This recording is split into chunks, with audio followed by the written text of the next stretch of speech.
Reborn in '83, I had just gotten out of the labor camp.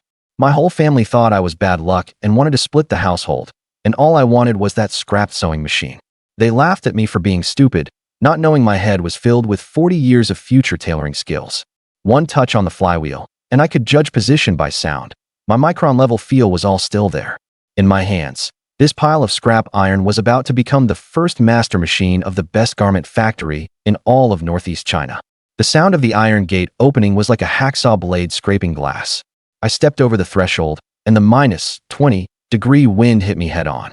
I didn't look back once. The dark green cotton coat on me had worn through cuffs, and the cotton padding had matted hard. My right thumb rubbed the cuff once. The cotton layer was 4.2 millimeters thick, its insulation coefficient down 40%, and the fiber breakage was severe. This wasn't the touch trained from just half a year in labor reform. It was muscle memory formed from the original timeline, when not long after getting out, I went back in for another 20 years over brotherhood and loyalty. Now, I've been reborn. I'm sure of it. I'm a good person. The guard passed out a string bag through the window. Chen Yuankun, check your things. His gaze was like calipers, sweeping over them in an instant. A release certificate, a faded thermal top and bottoms, and a stack of small change.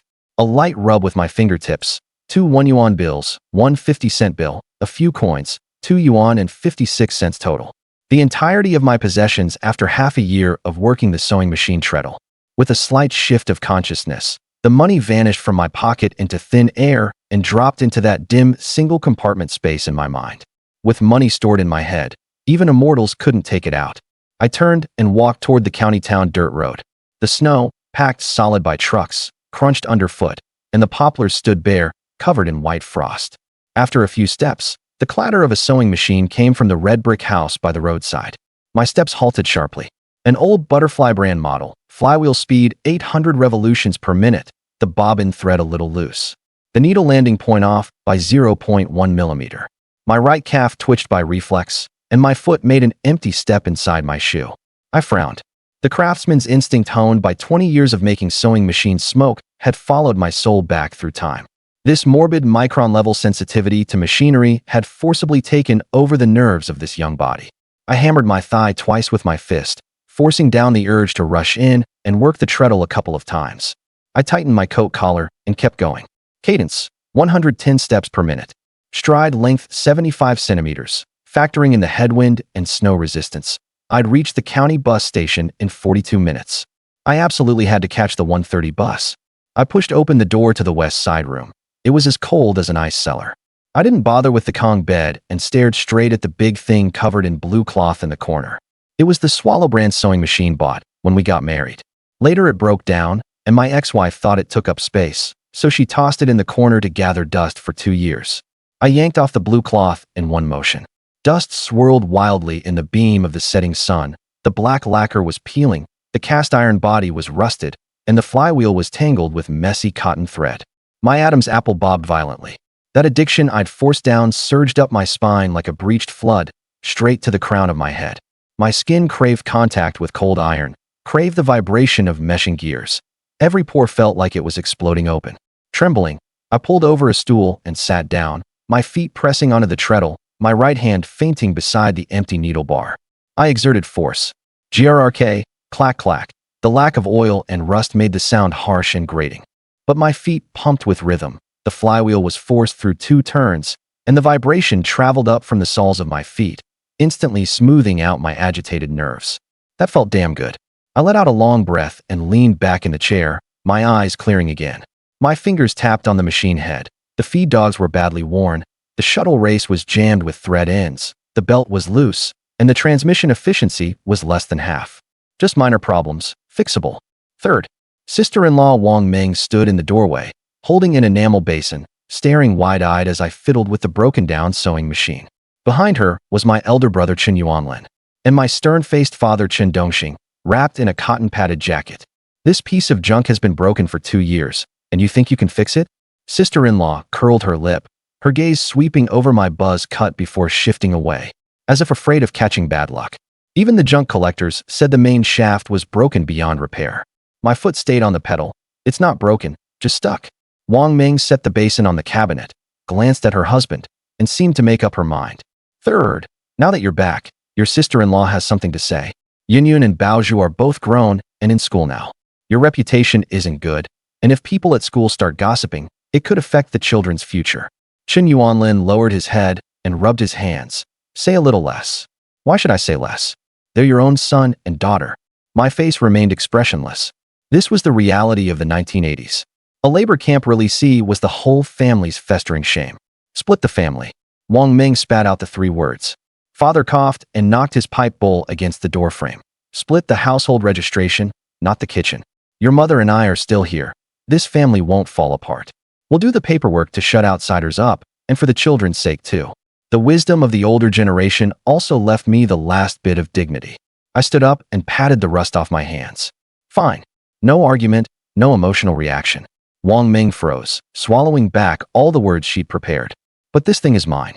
I pointed at the broken sewing machine. She glanced at that pile of scrap. It wasn't worth anything even as scrap metal, and besides, it was mine to begin with. If you want it, take it. It's broken anyway. I nodded. Before it gets dark, let's go to the brigade and get the paperwork done. I pulled out my release certificate and was the first to step out of the house. The brigade office was a blue brick, tiled roof house, dimly lit, with the walls blackened by kerosene lamp smoke. Party Secretary Li Sanxue, wearing a sheepskin coat, was calculating work points, and his enamel mug had a thick ring of tea stains. When he saw me, his fountain pen stopped, and blue ink spread from the nib onto the paper. You're back? His voice was hoarse. I slapped the release certificate onto the glass tabletop. Uncle Li, split the household registration. He hooked his reading glasses down lower, his gaze scraping over my face. If it had been someone else, this would have been the moment for a lecture. But looking into my unruffled eyes, he swallowed every word back down. This kid's gaze was even more direct than half a year ago, unnerving. He pulled out a red cloth bundle, unwrapped it layer by layer, and took out a wooden official seal with a chipped corner. He breathed on it, pressed it hard into the ink pad. Smack! The red stamp landed on the new household registration page. The ink paste had a relatively high oil content, penetrating the paper fibers at a speed of 0.1 millimeters per second. The notch in the lower left corner came from when the brigade accountant dropped it in a fight 2 years ago. With neat strokes of the fountain pen, he wrote the 3 characters Chen Yuankun, tore it off, and handed it to me. Take it. Even if the household is split, you're still one of Kaoshan Tan. After the new year, when the land is divided, your plot will be marked out separately. I took the household registration page. The paper was rough, with a smell of bleach. Holding it up to the kerosene lamp, I saw the red stamp was off by no more than 2 millimeters. Thanks. I folded the household registration page and stacked it with the release certificate, slipped them into my inner pocket, and turned to leave. Li Sanxue watched the swaying door curtain, took a sip of tea, and some tea dregs went into his mouth, making him frown at the bitterness. By the time I returned to the Chun family's doorway, it was completely dark. In front of the threshold, a basin of charcoal was burning fiercely, mixed with dried mugwort and aged atractalodes. The flames were low, but the smoke was heavy, and the pungent herbal smell stung the throat. Father stood just inside the doorway with his hands behind his back. My elder brother squatted to one side, poking the fire with a stick, not daring to look up. I stepped over. Father's voice was muffled. To get rid of the bad luck, from now on be a decent man. I looked at that brazier. The temperature at the center of the flame was about 600 degrees, and the volatile oils from the mugwort formed a faint blue smoke. This ritual had no logic at all. Half a year in prison couldn't be burned clean by a single brazier, and 20 years of memories, even less so. I said nothing, lifted the hem of my coat, raised my leg and stepped over it, not even stirring a single spark with my trouser cuff. The atmosphere in the main room was even colder than outside.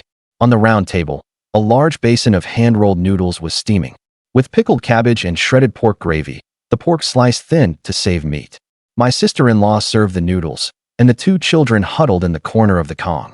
Ever since I came in, their eyes had never left me, staring at my buzz cut, at the twisted white scar on the back of my right hand, all terror, like they were looking at a wild beast that had run out of the deep mountains. Eat. Mother brought over a lump of pickled vegetables, her eyes red-rimmed. But in front of her daughter-in-law, she didn't dare say much, only pushing the heaping bowl of noodles toward me. Mixed flour noodles made with white flour and cornmeal. These days, that was good food. I sat down and picked up my chopsticks. Ignoring the stares around me, I lowered my head and ate the noodles. The noodles were 4 millimeters wide and 2 millimeters thick, Overcooked by 30 seconds, a bit soft. I swallowed in big mouthfuls.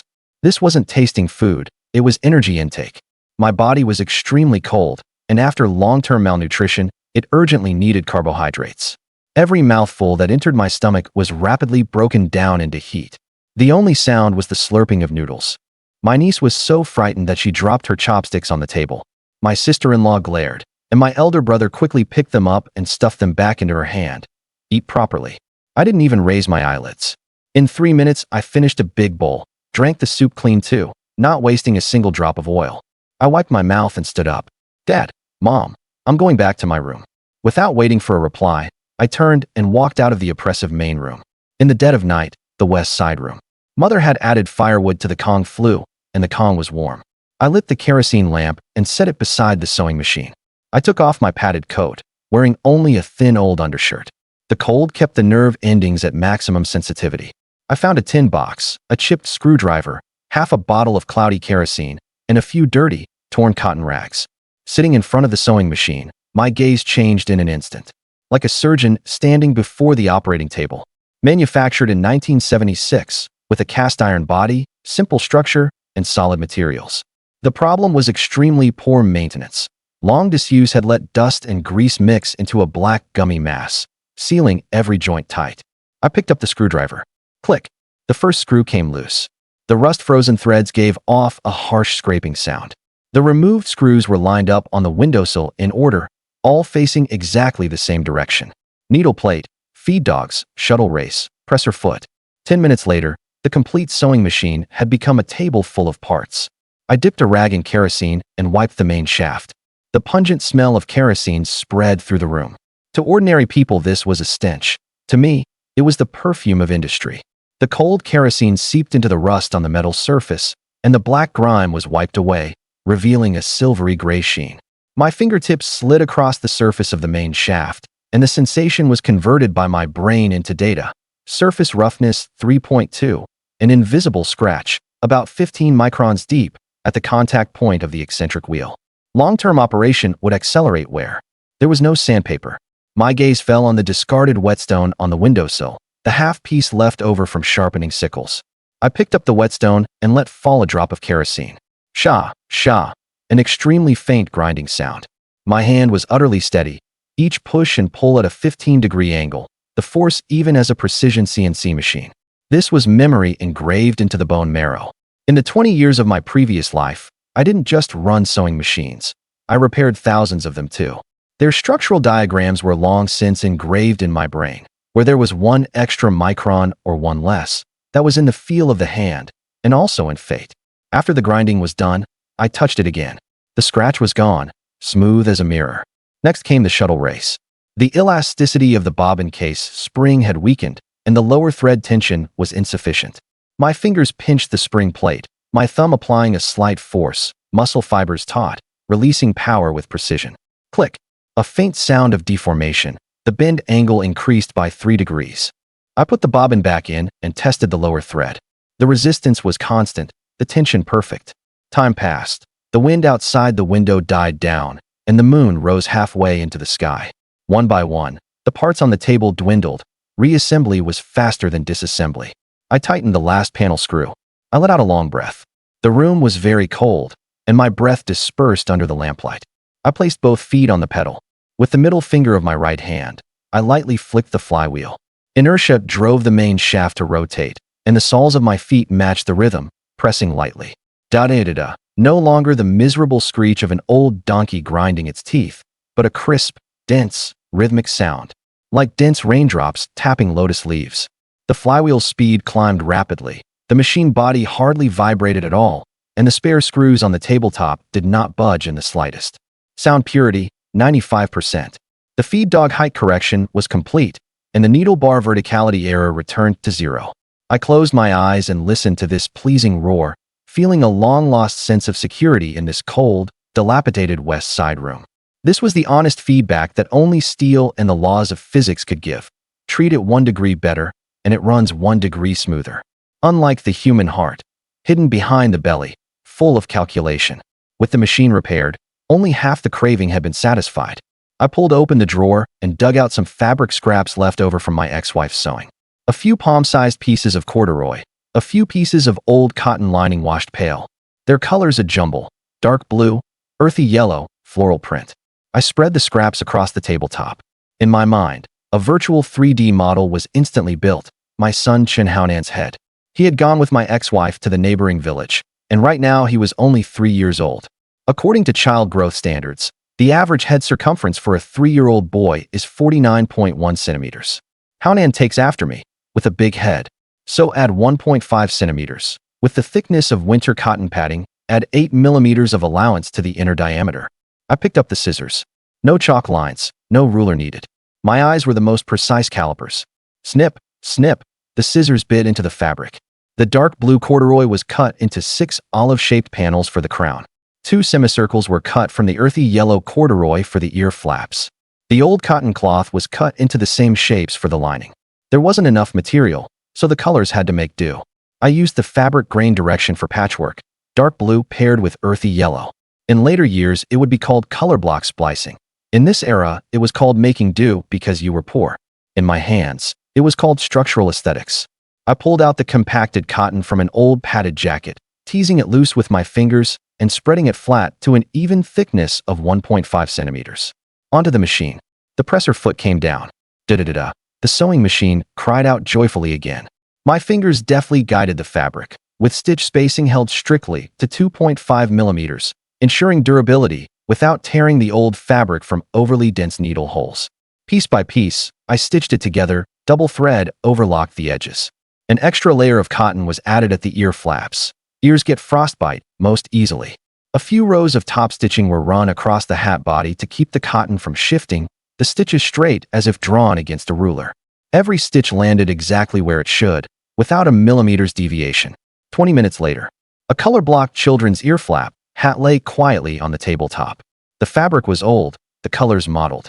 But the shape was crisp and the workmanship exquisite, like a display piece in a department store window.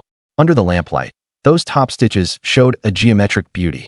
I reached out my rough, broad hand, picked up the little hat, and spread my palm inside it. Corduroy blocks the wind and cotton provides warmth. It can withstand temperatures as low as -25 degrees.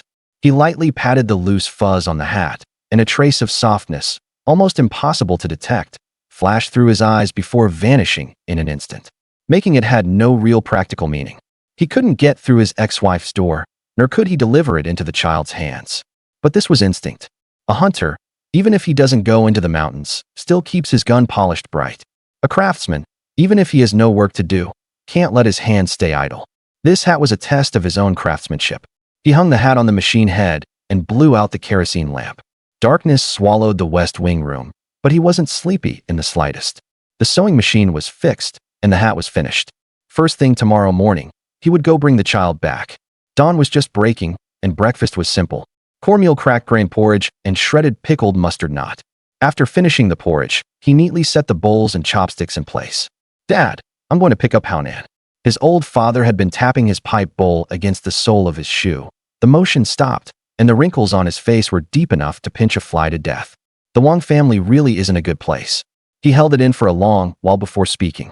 "Picking up the child is important, but whatever you do, don't cause trouble. The Wang brothers are no pushovers, and your brother-in-law is cruel and ruthless. You just got out, so endure it for now. Without explaining further, he turned and went out. The snow in the yard had been shoveled to the base of the wall, and the split pieces of firewood were stacked neatly. He walked over to the woodpile. The axe usually used for chopping firewood was embedded in an elm stump, made of old-style forged steel. The blade was 12 centimeters long, the back 2.5 centimeters thick, and after years of sharpening, the edge gave off a cold bluish-gray gleam. The ashwood handle was polished to a glossy shine where it was gripped. His left hand slipped into the inner pocket of his overcoat, and his mind stirred slightly. In the single slot space, 1.7 yuan instantly appeared in his palm. This step was necessary. The space had only one slot. If money was stored there, a weapon couldn't be. He tucked the money into the pocket of the undershirt close to his body and fastened it. His right hand gripped the axe handle and pulled it free with slight force. It weighed 1.6 kilograms, with the center of gravity forward, giving it strong swing inertia and excellent armor-breaking power. His eyes sharpened. The axe in his hand vanished into thin air. In the gray, hazy space in his mind, the axe, carrying a chill and wood shavings, floated there quietly. As long as he willed it, within 0.1 seconds it would appear in his hand, and with the initial speed from being drawn out by thought, directly complete a chopping strike. This was his confidence. Chen Yuankun touched the hat he had made last night in his overcoat pocket, pushed open the yard gate, and stepped into the wind and snow. Erdaliang village was not far from Kaoshan village, just over 2 mountain ridges and 5 li on foot. Chen Yuankun did not walk fast, always maintaining a constant pace of 100 steps per minute, adjusting his breathing rhythm to reduce physical exertion. By the time he reached the Wang family's front gate, the sun had just risen, and the sunlight on the snow was dazzling enough to make one's head swim. Before he even entered the yard, he heard a burst of children's laughter and play from inside, mixed with shrill cries. Chen Yuankun's steps stopped abruptly. The yard gate was half open. In the middle of the yard, a chubby boy in a brand new blue padded jacket was straddling a thin, small child. The chubby boy was Wang Jun, the son of his brother-in-law Wang Changfa, 6 years old this year, so overfed that he was fat-cheeked and big-eared, weighing an estimated over 50 jin. And the one pinned beneath him was Chen Yuankun's son, 3-year-old Chen Haonan. Wang Jun clutched a willow switch in his hand and lashed it hard across Chen Haonan's backside, shouting, "Giddy up! Crawl faster! Lazy donkey!" Beside them stood a 10-year-old older child, Wang Jun's older brother Wang Lei, arms folded as he clapped and laughed. "Hit him harder! If he won't crawl, kick him!" Chen Haonan lay prone on the icy, frozen ground. The altered, old padded jacket he wore fit him terribly. The cuffs were rolled up twice and still stuck out too long, and the cotton filling had hardened into lumps, completely losing its ability to keep him warm. That head looked enormously oversized, while the neck was as thin as a hemp stalk. This was a typical sign of severe malnutrition, edema caused by extreme protein deficiency. His face was covered in chilblains, some of which had already ulcerated and were oozing yellow fluid. 2 thick streams of snot hung beneath his nose, frozen into icicles. He was trembling, the kind of trembling like chaff being sifted, not from fear, but because his core body temperature had already dropped to the danger line. Less than 3 meters away from them, beneath the south wall, mother-in-law Zhao Li and eldest sister-in-law Su Yanhong were sitting on small stools in the sun, sewing shoe soles. The two of them chatted while cracking sunflower seeds, spitting the shells all over the ground. They turned a deaf ear to that heart-rending crying, as if they were listening to a pig squealing in the neighboring courtyard. Chen Yuankun felt his temples throb twice, and the blood in his veins instantly sped up. But he neither shouted nor rushed in. He was observing, like a hunter watching for the moment when his prey exposed to fatal weakness. Bark like a dog. Tired from riding, Wang Jun grabbed Chen Haonan's sparse, yellowing hair, and forcibly yanked that oversized head up. "Hurry and bark. Call me daddy, or I'll crush you to death." Chen Haonan's face was streaked with tears from the pain, but he didn't cry out. In those eyes blurred by tears, there was actually a fierceness utterly out of keeping with his age. "I won't." Chen Haonan's voice was hoarse and thick with sobs, but every word was clear. "I have a dad. When my dad gets here, he'll deal with you." Ha ha. As if he'd heard the world's funniest joke, Wang Lei walked over and kicked up the snow on the ground, spraying it all over Chen Haonan's face. "Your dad? Your dad's a reformed-through labor convict. A prison inmate. You're the spawn of a labor convict, a worthless seed. You'll end up in prison too." Those 3 words, reformed-through labor convict, were like a red-hot steel needle stabbing into Chen Haonan's young heart. It was the phrase he had heard most often over the past 6 months. Every time he heard it, it came with eye rolls, spittle, and beatings. Woo. Somehow, Chen Haonan found the strength, suddenly jerking his head and sinking his teeth hard into the wrist of the hand Wang Jun was using to grab his hair. It was a desperate, all-out bite. His teeth pierced the skin, his jaw muscles clamping down in a spasmodic contraction. "Ah, Mom, he's biting me. The little bastard bit me." Wang Jun let out a scream like a pig being slaughtered, and toppled off Chen Haonan in pain, clutching his wrist and rolling on the ground, blood spilling out through his fingers. Seeing this, Wang Lei's face instantly turned ferocious. "Fuck your mother. You dare bite my little brother." He took a step back, using the force of a running start, raised his right foot in those heavy fur-lined leather shoes, and kicked straight at Chen Haonan's head. The kick was powerful and heavy. If it landed solidly, given the skull strength of a 3-year-old child, the lightest outcome would be a concussion, the worst a broken neck. In that critical instant, A dark green figure seemed to appear out of nowhere, bringing with it a blast of icy wind. No nonsense. No wind-up. Chen Yuankun's right leg shot out like a steel whip released from a spring, striking later but arriving first. Bang! A muffled thud. A size 43 big-toed shoe landed solidly on Wang Lei's butt. The angle of the kick was extremely tricky, hitting exactly at the center of force point of the hip joint. 10-year-old Wang Lei, weighing about 70 jin, flew out like a tumbling gourd. He traced a parabola through the air, flying more than 2 meters. He slammed heavily into the woodpile. Unable even to let out a scream, his breath knocked out of him as he clutched his butt and dry heaved in the snow. The next second, Chen Yuankun bent down. With one hand, he clamped onto the back of Wang Jun's neck as the boy was still rolling on the ground and howling. With a slight lift, that chubby 50-odd jin kid was hoisted into the air like a little chick. His feet left the ground, and his crying stopped abruptly, turning into hoarse gagging sounds from his constricted throat. Chen Yuankun was expressionless, his gaze as cold as an ice cellar in the depths of winter. "Little bastard, what did you say?" Chen Yuankun's voice wasn't loud, steady without the slightest fluctuation, but every word hit like a blow to the chest. At this moment, Chen Haonan, lying on the ground, raised his head. He saw a tall back blocking out the glaring sunlight. That figure wore a shabby overcoat, yet seemed like a mountain. Chen Haonan stopped crying. Looking at this father who seemed to have descended from the heavens, his tear-filled eyes held no fear, only a kind of light he had never known before. It was like someone who had walked in the darkness for a long time finally seeing the light. Ah, murder. Only then did Zhao Li and Su Yanhong by the wall come to their senses. The two threw down the shoe soles in their hands and rushed over screaming. "You damn Chen Yuankun! How dare you hit my child? I'll fight you to the death." Su Yanhong was like a madwoman, baring her teeth and flailing her claws as she lunged to scratch Chen Yuankun's face. Chen Yuankun didn't even spare her a glance. With a flick of his wrist, Wang Jun in his hand was flung away like a piece of trash. Following the motion, bang! The throw precisely controlled the trajectory. Wang Jun's corpulent body was like a human cannonball, crashing squarely into the onrushing Su Yanhong's arms. The two collided in a heap, crying out as they rolled onto the snow. "Remember this from now on." Chen Yuankun patted the dust off his gloves, his gaze sweeping over the wreckage filling the yard, and finally settling on his son on the ground. "This child bears the surname Chen.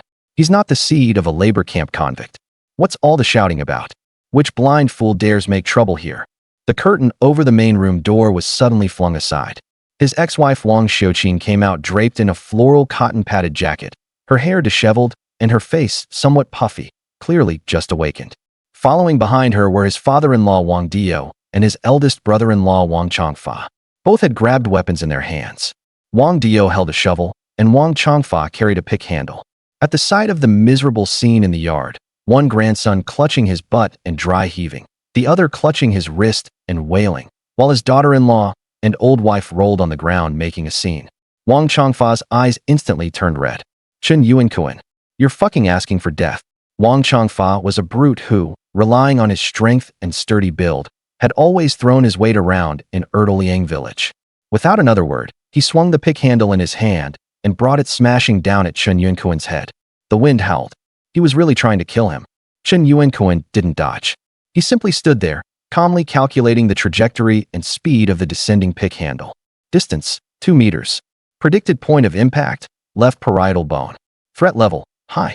Just as the pick handle was still 1 meter from the top of his head, Chen Yuankun extended his right hand hanging at his side. Without any extra motion of reaching for it, as if performing a magic trick, or as if snatching a bolt of lightning from the air. Bzzz, a dull metallic tremor rang out. A gleaming firewood-splitting axe instantly appeared in his palm. The axe that had just moments ago been stuck in the Chen family yard in Kaoshan village now looked like death's scythe, held steady in Chen Yuankun's hand. It was too fast. So fast that it exceeded the capture limit of the human retina. In Wang Chongfa and Wang Dio's eyes, that axe had simply grown out of thin air. Chen Yuankun flicked his wrist. With the blade facing up, at an extremely tricky angle, it met the descending pick handle head-on. But he did not go blow for blow. At the instant of contact, the axe blade shifted slightly, and he viciously struck the middle of the pick handle with the back of the axe. Crack! The shock of the hard collision. Wang Chongfa only felt a violent jolt in the web of his thumb, and half his arm went numb instantly, and he could no longer hold the pick handle in his hand. It flew out and stuck into the snowbank to the side. And the axe, its momentum unabated, finally came to a steady stop beside Wang Changfa's neck, less than 1 centimeter from the carotid artery. The chill radiating from the blade made every hair on Wang Changfa's neck stand on end. The entire place fell deathly silent. Even Zhao Li and Su Yanhong, who had been throwing a tantrum on the ground, shut their mouths and covered them in terror. Too fast. Too ruthless. This wasn't a fight at all. This was attempted murder. Wang Changfa froze where he stood, his Adam's apple bobbing violently, cold sweat running down from his temples. He looked into Chen Yuankun's utterly unmoving eyes. There was no emotion in them. Neither anger nor hesitation. Only the indifference with which one regards a dead thing. He had no doubt that if he moved even a little more, the axe really would come down. Whoever bullies my son, I don't mind sending him down there. Chen Yuankun's voice was very soft, yet it exploded in everyone's ears like thunder. After saying that, he kicked Wang Changfa in the chest and sent him sprawling to the ground. Wang Changfa sat on the ground, not daring to make a single move. Chen Yuankun did not spare this group another glance. He turned around and crouched down. He looked at Chun Haonan, who was still lying prone on the ground. The child was no longer trembling and was staring at him with wide eyes, white breath puffing onto his face. Chen Yuankun reached into his coat and pulled out the new hat still carrying his body warmth. Patchwork corduroy, thickened ear flaps, meticulous stitching. He carefully put it on his son. The size was perfect. The 8mm gap he had left was just enough to accommodate the child's somewhat swollen scalp, neither tight nor loose, while snugly wrapping his ears and the back of his head. "Dad," Chun Haonan called out timidly, his voice as faint as a mosquito's buzz. Chen Yuankun responded. He reached out and lifted the child, who was as light as a bundle of dry firewood, from the ground. Too light. A 3.5-year-old child actually weighed less than 25 g. His arms were as thin as hemp stalks. Even through the padded jacket, his protruding ribs could be felt. Chen Yuankun's heart suddenly convulsed. It was a physiological pain. He undid the buttons of his overcoat and tightly wrapped the child into his arms. Using that dark green overcoat, which was no longer effective at keeping warm but still broad enough to shield his son from all the wind, snow, and malice. "Let's go." Holding his son, Chen Yuankun strode out through the Wang family's gate. Behind him, the Wang family members stood in the yard one by one like wooden and clay statues. No one dared stop him, and no one dared make a sound. That axe had become a nightmare they could not shake off. They could feel that Chen Yuankun truly dared to do it. He wasn't pretending. Once they left Erdoliang village, the wind and snow seemed to lessen a bit. Chen Yuankun lowered his head and glanced at his son, whose face showed only a pair of eyes from within his arms. Those eyes were still staring at him, as if afraid that if he blinked, Dad would disappear. "Are you hungry?" Chen Yuankun asked. Chun Haonan nodded, then shook his head, and said softly, "I'm not hungry. I'm afraid I'll eat Dad into poverty. Grandma said I'm a debt collector." Chen Yuankun's jaw tightened, his teeth grinding audibly. He reached out and tied the ear flaps on his son's hat tighter to block the cold wind. "No one will dare say that about you again." He quickened his pace, each step crunching in the snow. "Come on, Dad will take you home to eat meat." By the time they returned to the Chun family in Kaoshan village, the sun had already climbed high overhead. It was around 10 in the morning. Before Chen Yuankun even entered the house, his mother Qin Mailan and his eldest sister-in-law Wang Meng took the child from him. What a sin. Is the Wang family a place fit for people? It's a wolf's den. Just look at what they've done to this child. Chen Yuankun lifted the door curtain and went in.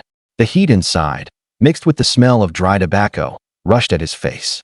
Chun Haonan huddled by the edge of the Kong like a frightened little quail. That newly made patchwork hat was still on his head, making the head that was already swollen from malnutrition look even bigger. His mother Qin Mailan held a hot towel and wiped the child's face, crying as she wiped, her hands trembling. The towel brushed over the frostbite sores on his face, and the child shrank his neck in pain, but he didn't dare make a sound. Those big eyes merely darted around, staring at everyone in the room, full of eagerness to please and terror. His eldest sister-in-law Wang Meng was standing on the floor with her hands on her hips, pointing toward Erdoliang village outside the window and cursing loudly. A bunch of beasts. Such a little child. They were trying to starve and freeze him to death. Has Wang Xiuqin's conscience been eaten by dogs? That is flesh from her own body. After cursing the Wang family, Wang Meng turned around, and those phoenix eyes of hers narrowed sharply, like two blades stabbing directly into Chen Yuankun, who had just entered the room. Firepower shifted. And you too. Third Chen. Wang Ming pointed at Chen Yuankun's nose, spittle flying. It's one thing for you to come back and freeload on meals yourself, and now you've brought back another burden. Look at the rice jar at home. How much is left in the bottom? Where are we supposed to find so much spare grain to feed another mouth? Chen Yuankun said nothing and did not dodge. He merely looked quietly at his eldest sister-in-law. Volume about 85 decibels, speech rate 180 words per minute, pupils slightly constricted. These were physiological signs of emotional agitation. But her toes were pointed toward the edge of the Kong, and her center of gravity leaned forward. This was a defensive attack posture, meant to conceal a certain emotion. He had seen too much of this kind of bluffing in the lockup. Keck out your tongue. Say something. Seeing Chen Yuankun standing there like a wooden post, Wang Ming grew even angrier. She stomped her foot hard, turned and walked to the two red-lacquered wardrobes, and slammed the cabinet doors so hard they boomed. A burst of rummaging followed. 2 minutes later, a half-old blue cotton-padded jacket was thrown out, landing squarely in Chen Yuankun's arms. Put this on the child. In the dead of winter, and he's wearing a tattered cotton jacket like that. Aren't you afraid he'll freeze to death? This is what Bao Zhu outgrew last year. I've never seen such a mother. Her heart is harder than a weight stone. The cotton jacket carried the smell of mothballs and old cotton. Though old, with patches on the cuffs, it felt thick to the touch, and the cotton inside had not matted much. Chen Yuankun lowered his head and looked at the cotton jacket in his arms, then at his eldest sister-in-law, who was still grumbling and cursing. Thanks. He spat out 2 words. The hell are you thanking me for? I just don't want him freezing to death in our house and bringing bad luck. Wang Ming rolled her eyes at him, flicked the curtain aside, and stormed out. The room fell quiet. Chen Haonan watched that fierce auntie leave, and only then did he dare let out a sigh of relief. His little body visibly slumped. Before long, a highly untimely gurgling sound rang out. It came from Chen Haonan's bulging belly. It was 10 in the morning, not mealtime yet. But for this child, who had long lived in a state of hunger, stomach acid had no schedule. Chen Haonan's little face instantly flushed bright red, his 2 little hands clutching his stomach tightly, as if he had committed some unforgivable mistake, his head buried in his chest. Hungry? Chen Yuankun asked. Chen Haonan shook his head, his voice as thin as a thread. I'm not hungry. I just had some thin porridge at Grandma's, a lie. Judging by the degree of abdominal bloating and the frequency of his bowel sounds, the child was definitely starving. Chen Yuankun was just about to speak. The door curtain was suddenly yanked open again by that familiar hand. Wang Ming walked in carrying a large bowl. A rich, fragrant smell with a hint of grease instantly took over the whole room. It was the scent of sesame oil mixed with lard. In this era of scarce oil and salt, that smell was more lethal than explosives. Wang Ming set the bowl down heavily on the Kong table. Clang. 2 drops of broth splashed out. It was a steaming bowl of noodles. Pale white noodles bobbed in the clear broth, topped with a fried egg cooked golden on both sides. Its edges crisp and the yolk still runny, trembling slightly. A handful of finely chopped scallions had also been sprinkled over it, along with a few precious drops of sesame oil. In this household, eggs were hard currency, used to trade for salt and matches. You only got one on your birthday or when you were sick. None for you. Third brother. Wang Ming glared at Chen Yuankun, her tone still as blunt as ever. I only made this much. Eat it or don't. If you don't, I'll dump it out for the dog. Chen Haonan looked at the bowl, bigger than his face, then looked at that ferocious auntie. He didn't dare move.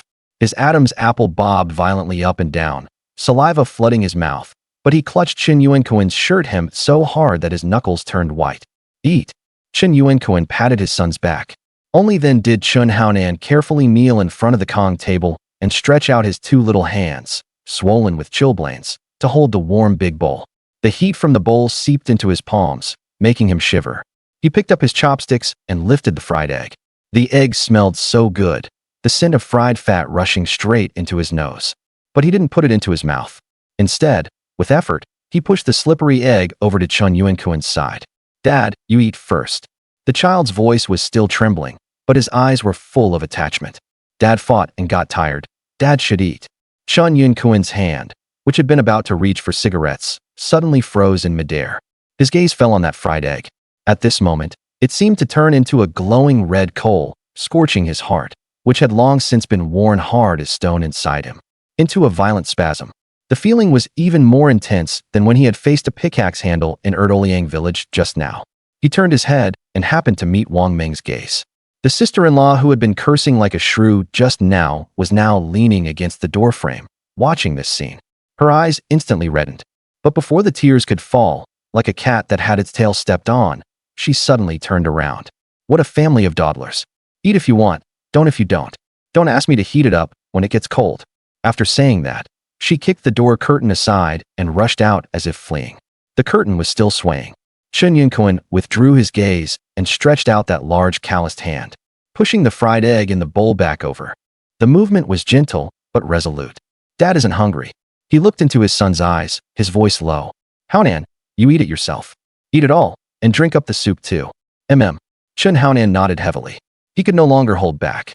Lowering his head, like a starving wolf cub, he began gulping it down in big mouthfuls. There was no chewing slowly and carefully. He was almost directly sucking the noodles into his stomach. The fried egg was bitten open, golden yolk flowing out and smearing around his mouth. Chen Yuankun sat beside him, watching quietly. A child needs nutrition, and the promise he had made to let the child eat meat had to be fulfilled quickly too. After finishing the whole bowl of noodles, soup and all, Chen Haonan's little belly was even rounder. But at last there was a trace of color in his face. Chen Yuankun stripped off the tattered old padded jacket he was wearing and changed him into the blue cloth padded jacket Wang Meng had brought. It was still too big. Baozhu was 4 years older than Haonan and sturdily built. On Haonan, this padded jacket looked like it was hanging on a clothes rack.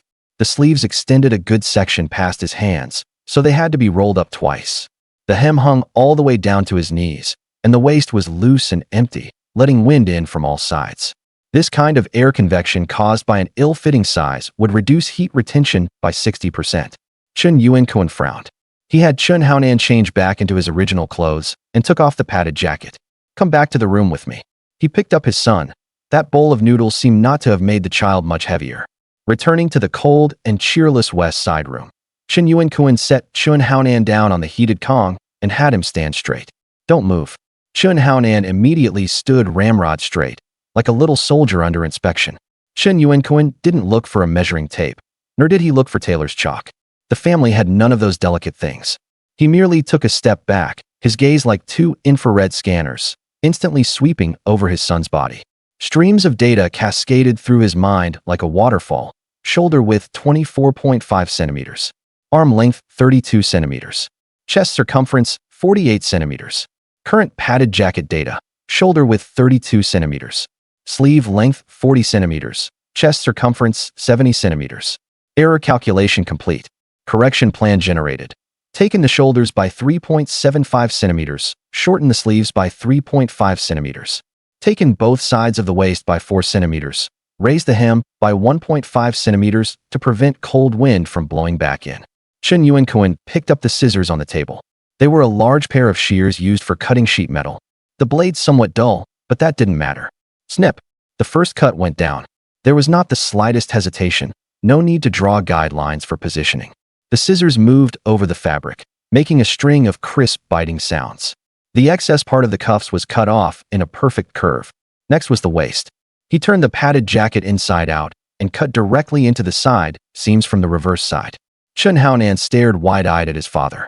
He didn't understand what his father was doing, but he felt that the way his father handled the scissors was even more impressive than that pig butcher in Erdoliang. If you're cold, go up onto the Kong and wrap yourself in a quilt. Chen Yuankun pointed at the heated brick bed. Chen Haonan obediently did as he was told, wrapping himself in the quilt with only a pair of big eyes showing. Chen Yuankun sat in front of the sewing machine. His foot pressed the pedal. Da-da-da-da. This just revived Yin brand machine once again let out a cheerful roar. For Chen Yuankun, this sound was the most beautiful music.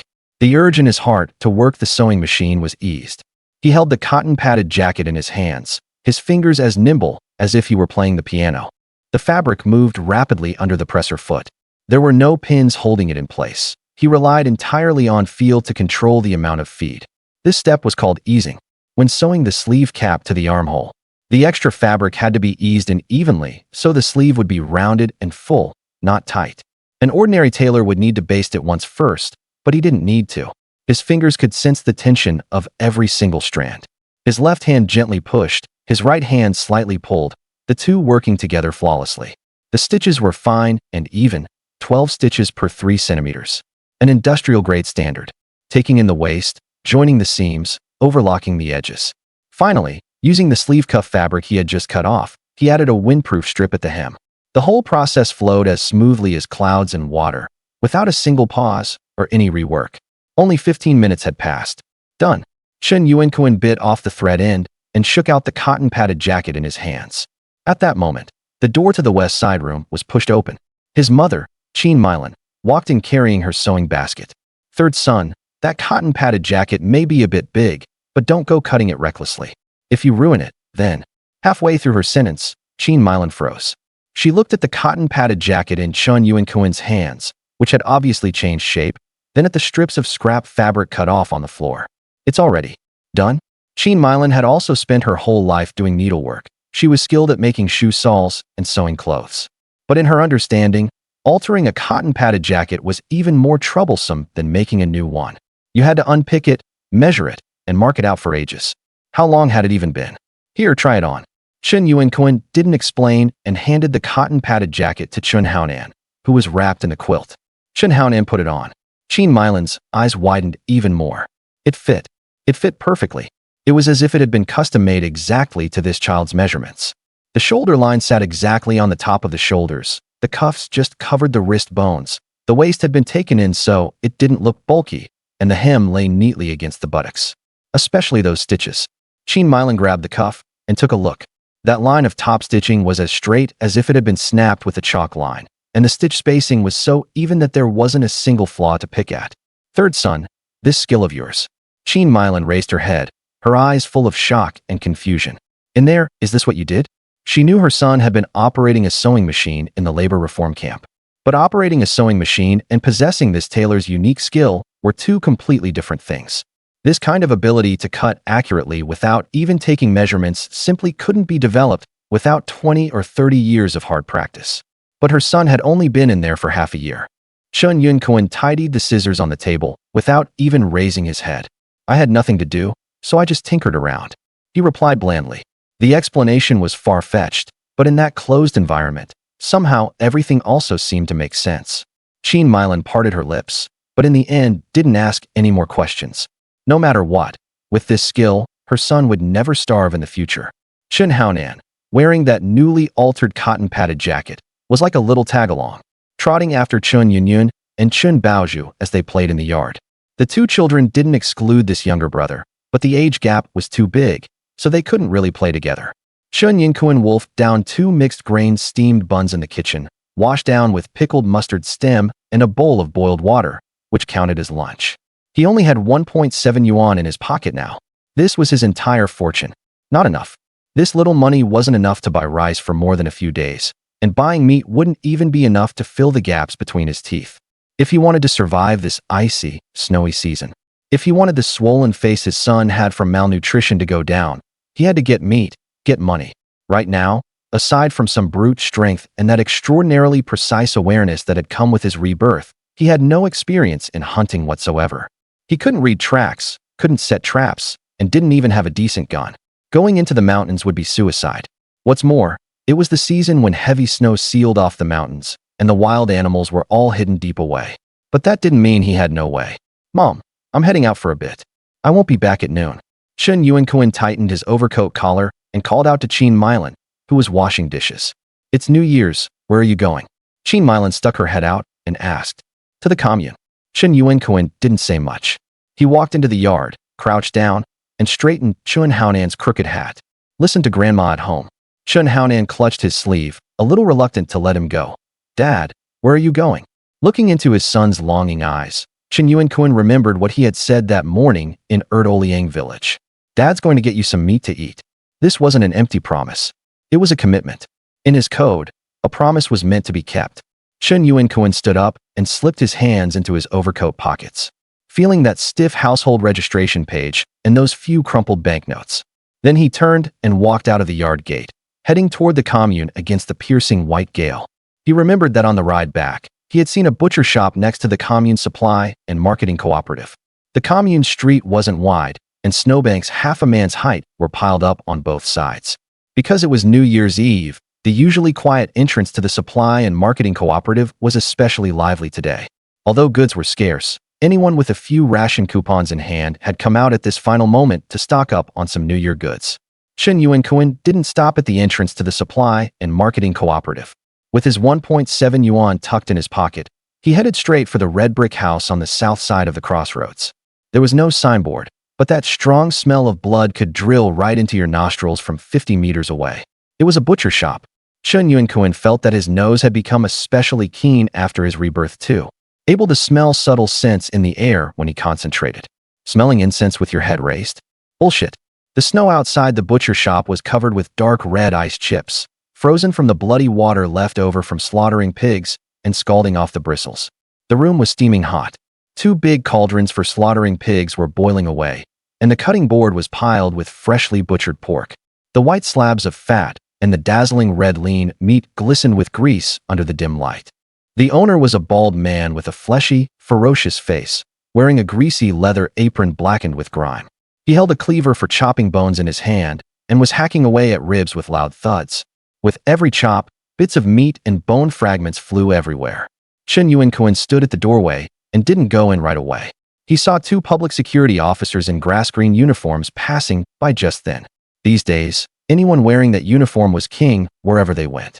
Logically, a half-open, under-the-table butcher shop like this ought to keep a low profile. But when the 2 public security officers reached the door, they glanced inside. The bald owner chopping meat didn't stop his knife. He merely looked up and grinned at the 2 men, strands of meat still stuck between his big yellow teeth.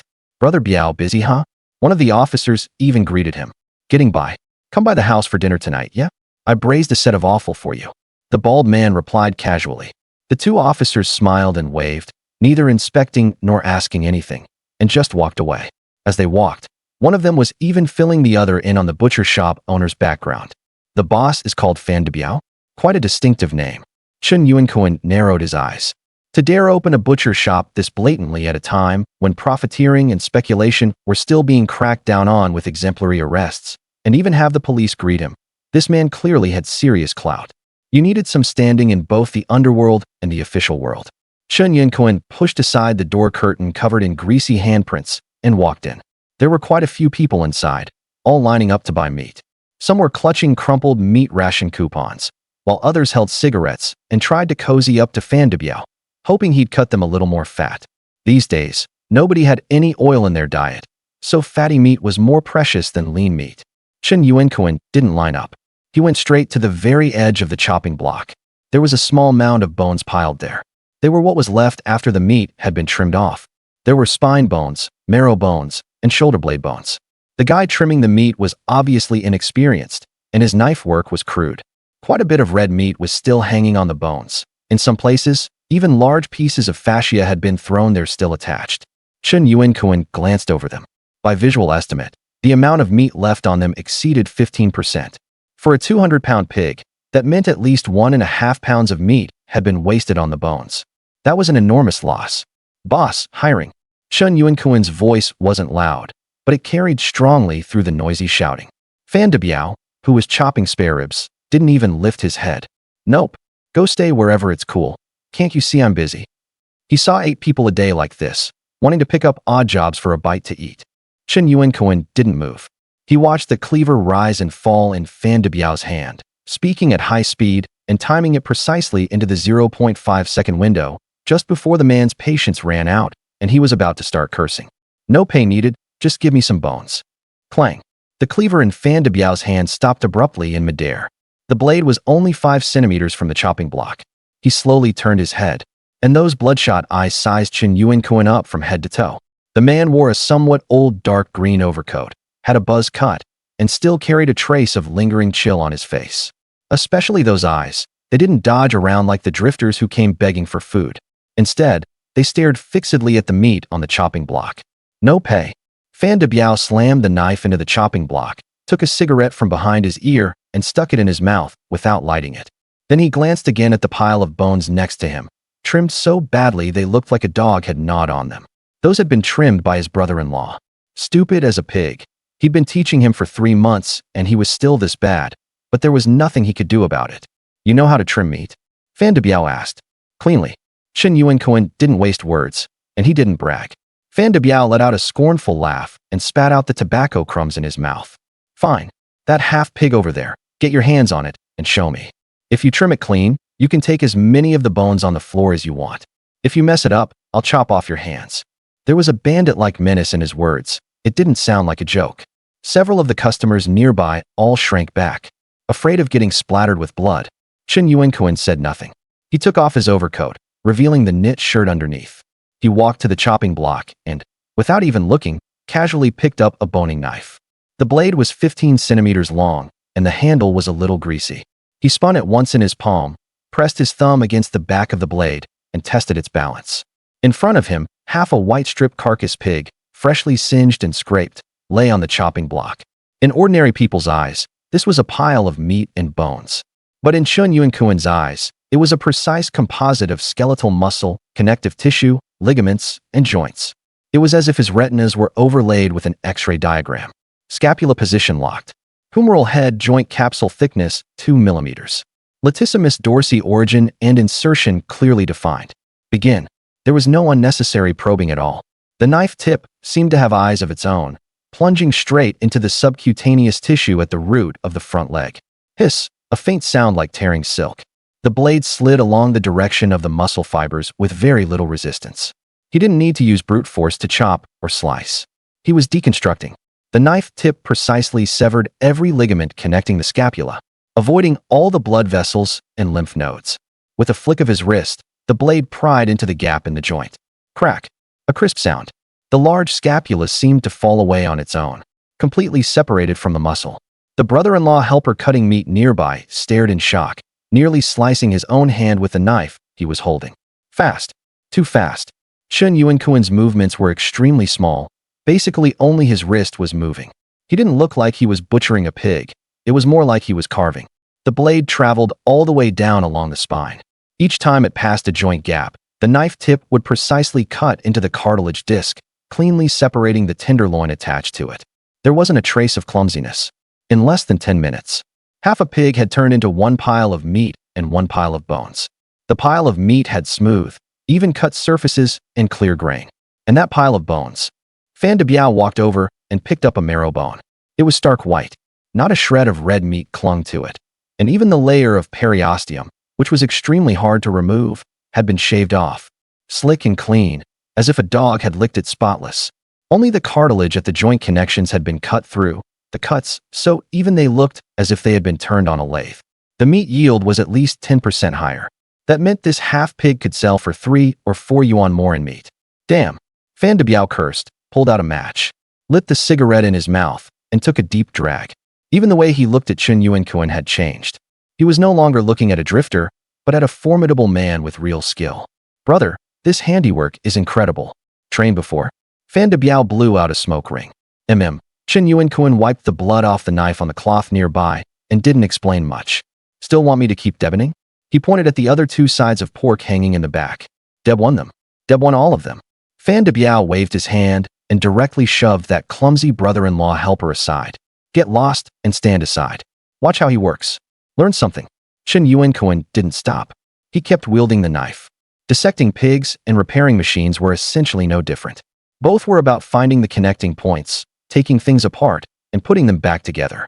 During a lull in the work, the room gradually grew quieter. A wave of customers buying meat had left. Chen Yuankun was lowering his head, working on the last cut from the hindquarter. Suddenly, he heard a burst of agitated barking from the corner by the wall. Woof, woof, woof, woof. It was several native dogs locked in cages that had caught the scent of blood, and, combined with fear, were desperately slamming against the cages. In those days, butcher shops didn't just sell pork, they also bought dogs. Especially in winter, dog meat was considered nourishing, and quite a few people liked it. Fan de Biao's brother-in-law was banging on the cage with an iron rod. What the hell are you yapping for? In a little while we'll stew all of you. Chen Yuankun subconsciously looked up at them. 3 large iron cages were stacked in the corner. Several mottled dogs in the top 2 tiers were barking wildly. Some were even scared enough to pee themselves. The rank smell mixed with the scent of blood was hard to bear. Only the bottom cage was different. In the dark corner, a dog lay crouched. It was a yellowish-brown native dog, sturdily built, its coat not particularly glossy. Judging by its appearance, It looked a bit like what the older generation called a Manlu dog. It didn't bark.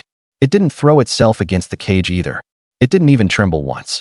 It just lay there quietly, its two front paws crossed, its chin resting on them. But those eyes. The knife in Chen Yuankun's hand paused for a moment. Those eyes were cold and eerie, the pupils slightly constricted, staring fixedly at the knife in Chen Yuankun's hand, and at the blood dripping from its tip. There was no fear, only an extremely calm scrutiny. It was like a captured assassin observing the executioner's methods, or perhaps calculating whether there was a chance to strike back and kill instead. Chen Yuankun's heart suddenly jolted. That look, it was the look of something that had seen blood and bitten throats. This dog. Chen Yuankun looked at the cage and casually asked a question.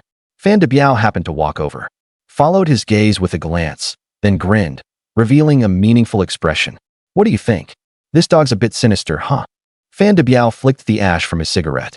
A young couple brought it in. They said its old man got gored to death by a wild boar while hunting, and this dog was no use after that. It's been here 2 days, and this beast hasn't made a sound once, just lying there glaring at people. I found its eyes creepy, so I couldn't bring myself to kill it yet. I plan to leave it till the end and see whether it's really tough or just putting on an act. Hunting. Wild boar. Not making a single sound. Chen Yuankun took another long look at the yellow dog. The dog seemed to sense his gaze. Its eyes shifted, and it met Chen Yuankun's eyes for a second. In that second, Chen Yuankun felt as if he had been seen through. This dog had understood the deboning technique he had just used. It knew how fast this knife was, and it knew how dangerous this man was. It turned its head away, no longer looking at him, and closed its eyes again to rest. This dog was really something. That was Chen Yuankun's judgment in his heart. But he could barely protect himself now.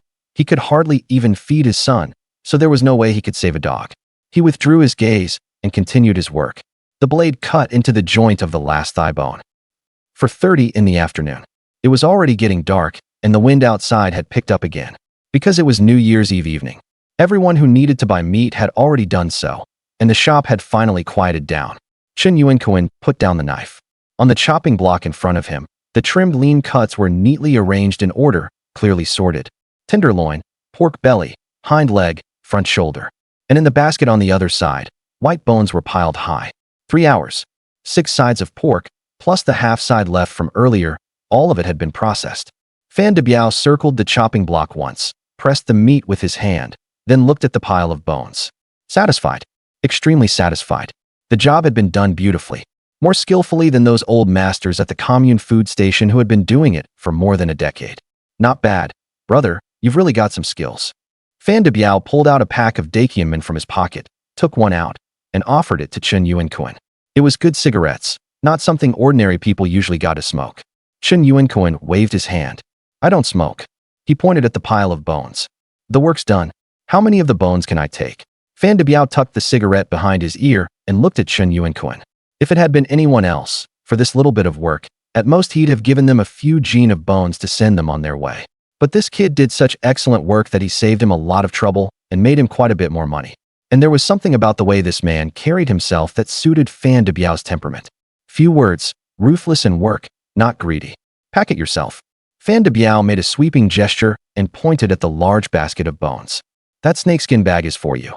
Take as much as you can fit, as long as you can carry it. Don't leave any for me, damn it. This was a big favor. These days, bones are meat too.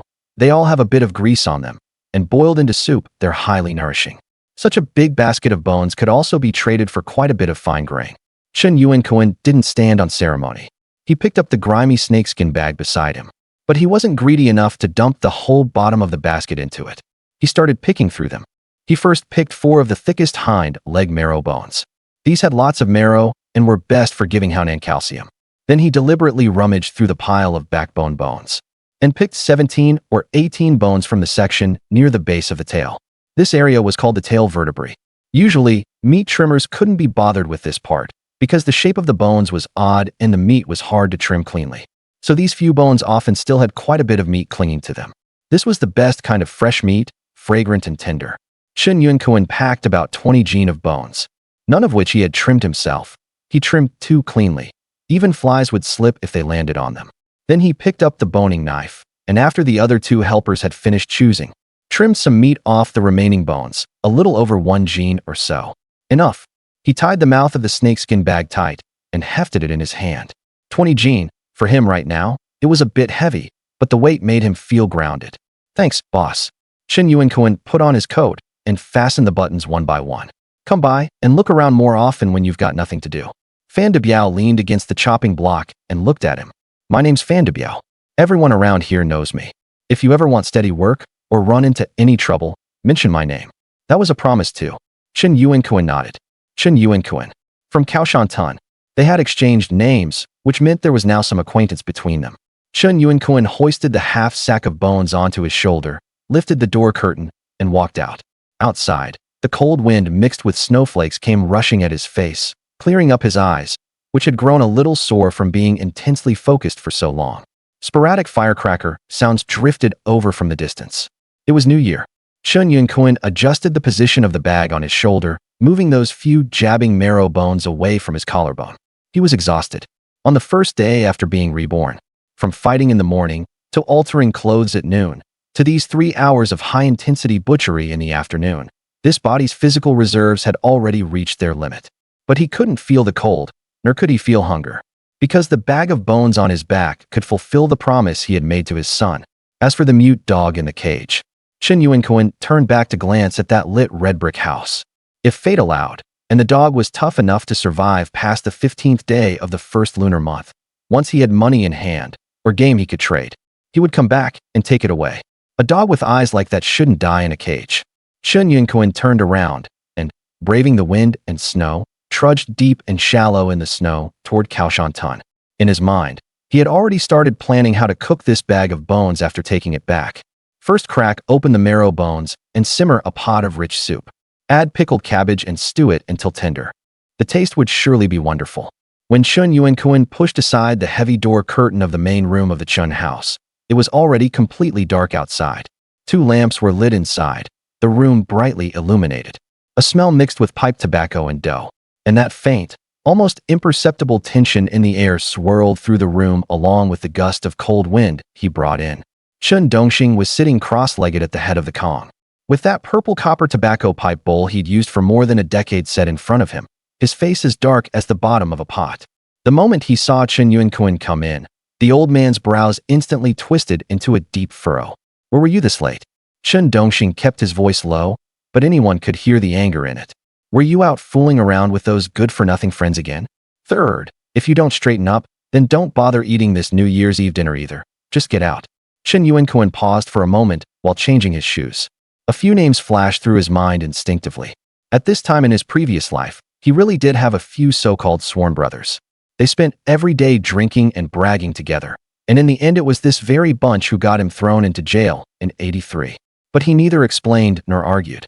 He simply turned around and took off the heavy woven sack from his back. Thud! The bag landed on the edge of the Kong, making a dull sound of hard objects knocking together. Without a word, Chen Yuankun turned and took a large chipped enamel basin from the rack behind the door and set it on the Kong. Then he untied the mouth of the woven sack, lifted the bottom with both hands, and tipped it downward. Clatter! A heap of pale white, glistening bones piled up in the enamel basin like a small mountain. The room fell silent instantly. The curses that had reached Chen Dongxing's lips were forcibly swallowed back. The pipe bowl he was holding stopped midair, and he forgot to put it down. His sister-in-law Wang Meng had originally been venting her temper on the kneading board with a rolling pin. When she heard the commotion and turned around, her eyes instantly went wide. Good heavens! Wang Meng threw down the rolling pin and hurried over in a few quick steps. There was none of the disdain from just now left in her eyes, only a gleam. This is marrow bone. And, oh my, so many spine bones. She knew good stuff when she saw it. On top in the enamel basin were 4 thick hind leg marrow bones, thick at both ends and narrow in the middle, full of rich marrow. Pressed underneath them were 17 or 18 irregularly shaped vertebrae, the so-called spine bones. They had a thick layer of meat clinging to the bone, stewed with pickled cabbage. This stuff was even more fragrant than pork belly, nothing but good meat. And beside the pile of bones was an oil paper parcel. Chen Yuankun opened it. Inside was more than a gene of fresh red bone meat. It was what he had trimmed off at the very end, without a bit of fat, all lean meat. Where did this come from? Even his elder brother Chen Yuanlin was a little stunned. Looking at these things, his Adam's apple bobbed. These days, a basin full of this stuff was worth a month's worth of meat and grease for an ordinary family. I went to help at the commune butcher shop this afternoon. Chen Yuankun took off his coat, still carrying the chill, his tone calm. Fan de Biao was short-handed for boning meat. He didn't pay wages, gave me this instead. As soon as Fan de Biao's name came up, Chen Dongxing's expression eased quite a bit. He was a well-known tough guy in the commune. And the fact that the third son could work there and come back in one piece with goods to bring home meant he hadn't caused trouble and had done a decent job. Fine, that counts as proper business. Chen Dongxing tapped the ash from his pipe. Since you earned it with your own labor, hurry up and cook it. That was approval. Chen Yuankun nudged the parcel of lean meat aside, then bent down and scooped up Chen Haonan, who was huddled at the foot of the Kong, staring longingly at the pile of meat and swallowing his saliva. The child was wearing that newly altered, ill-fitting padded jacket, and on his head was a patchwork-colored hat. Though his little face was still swollen, his eyes were brighter than before. Haonan. Chen Yuankun pointed at the basin of bones, his voice low and deep. Dad kept his promise to you, meat. Chen Haonan looked at the basin of red and white things, his little mouth slightly open. This was the first time in his life he had seen so many bones and so much meat. He did not reach out to grab any.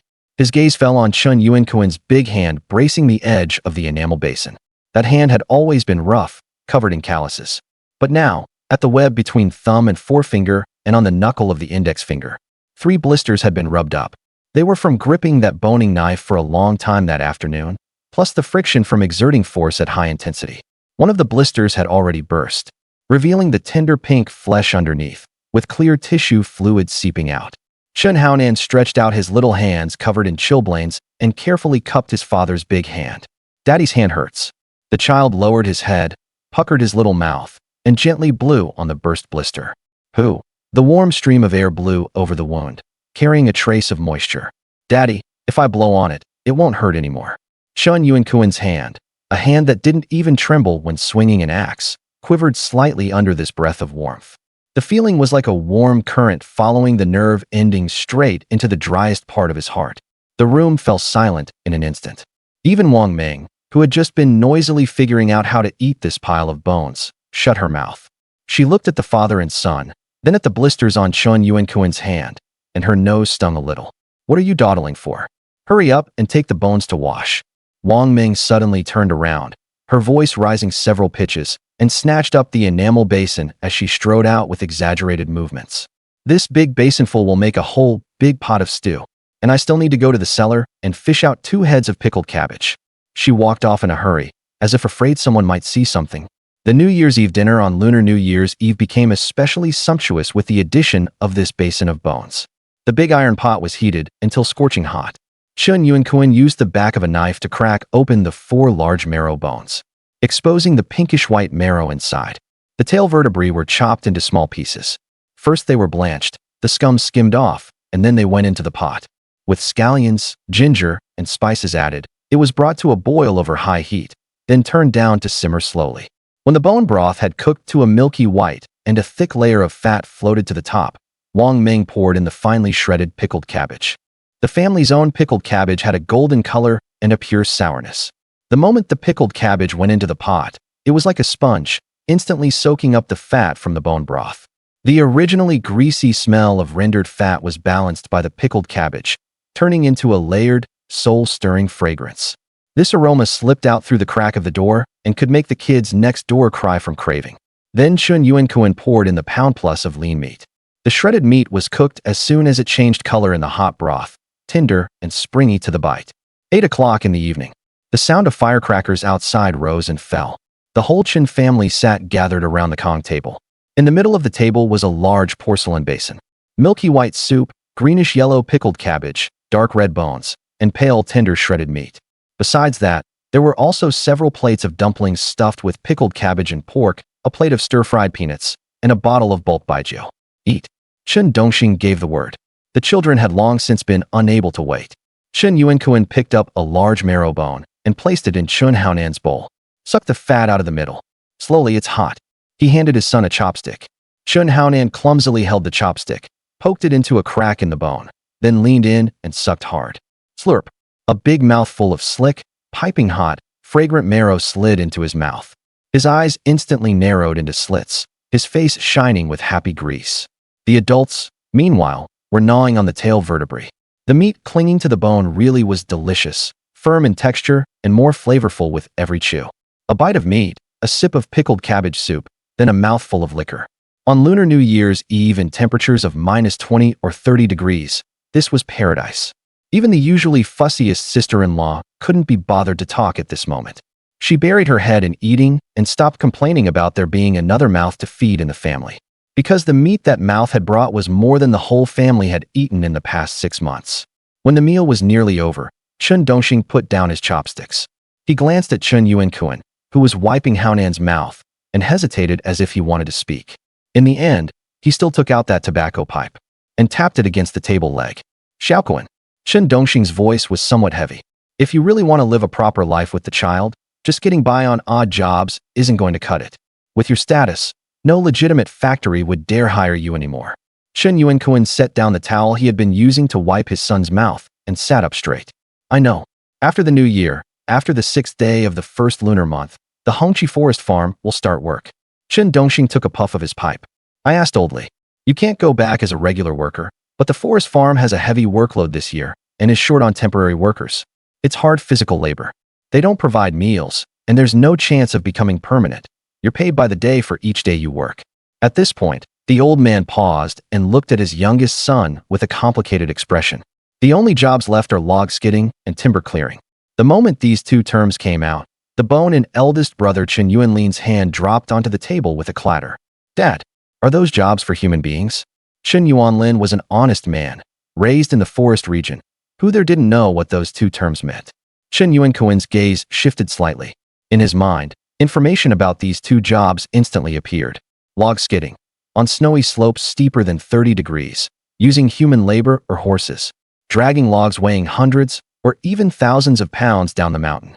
Once it gets out of control, the kinetic force of a rolling log is enough to shatter a person's leg bones in 0.1 seconds. This is called the devil's mill. Timber clearing, clearing out dead trees that have been lying in the forest for many years.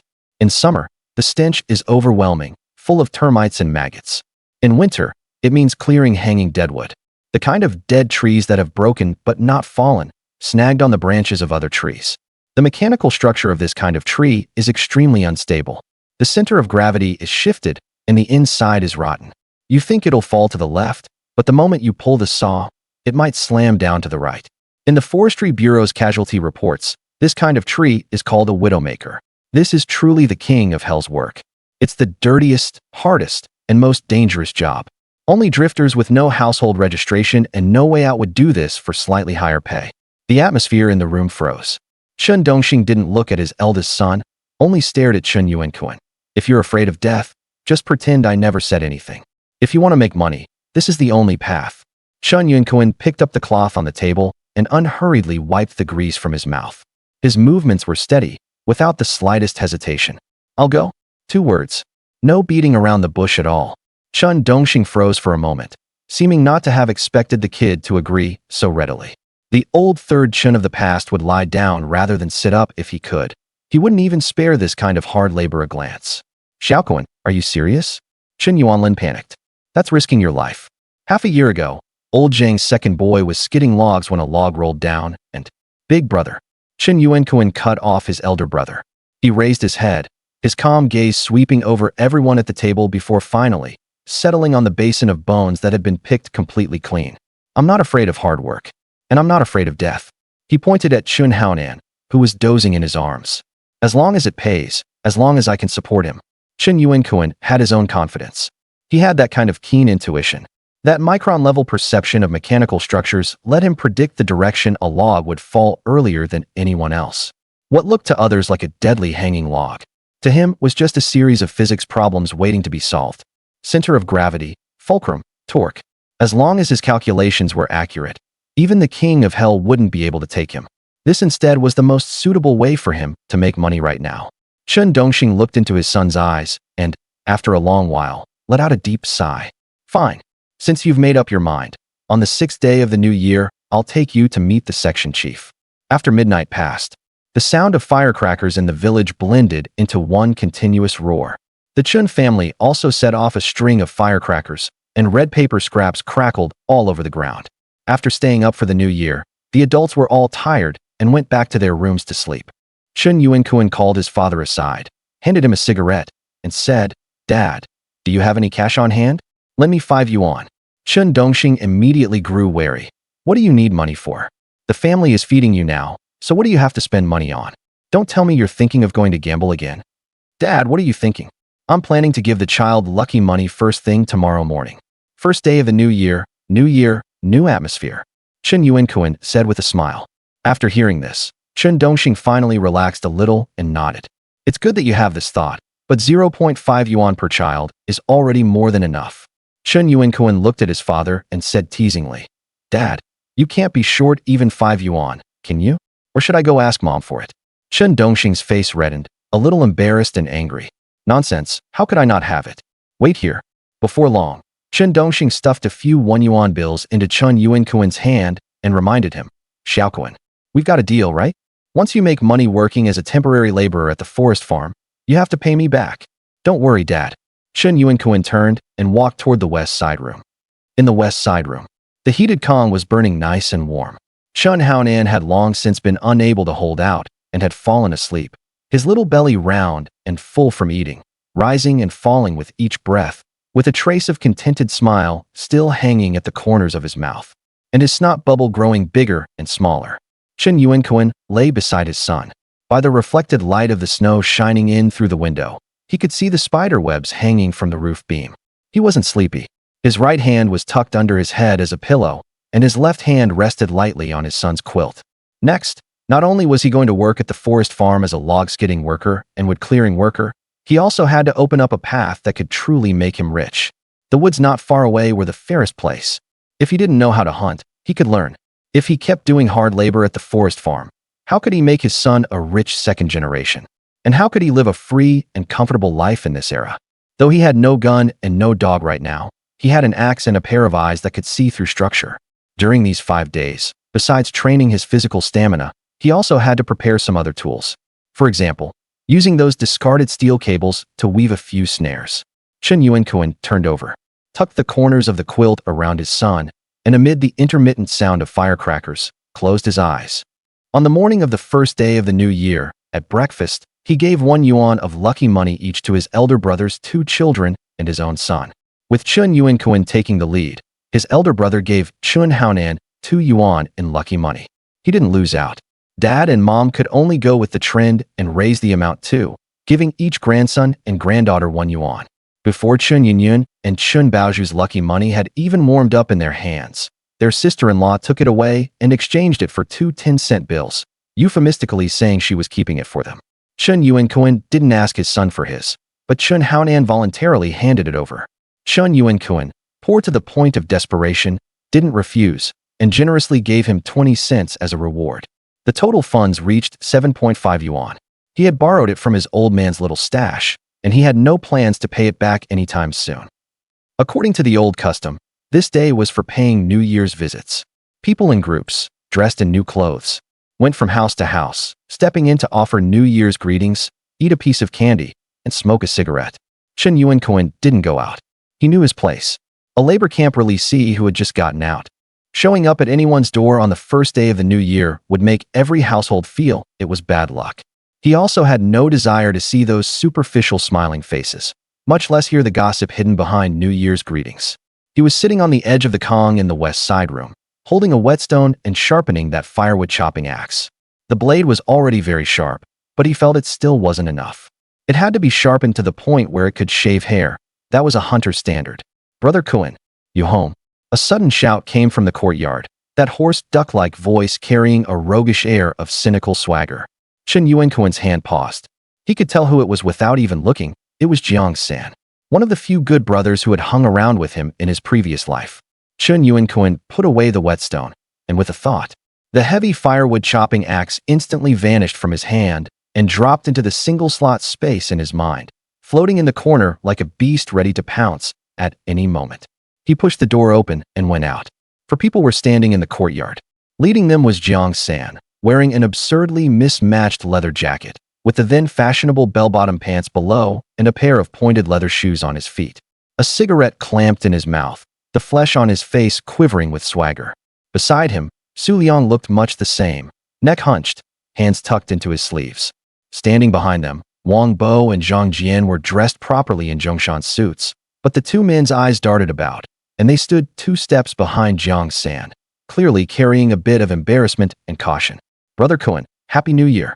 The moment Jiang San saw Chen Yuankun come out, he broke into a grin, revealing a mouthful of smoke-stained yellow teeth, and immediately reached up to pat Chen Yuankun on the shoulder. "Why didn't you say anything after getting out? The guys heard someone say they saw you yesterday, and we didn't believe it. So, how about it? Shall the boys get together today? Have a drink?"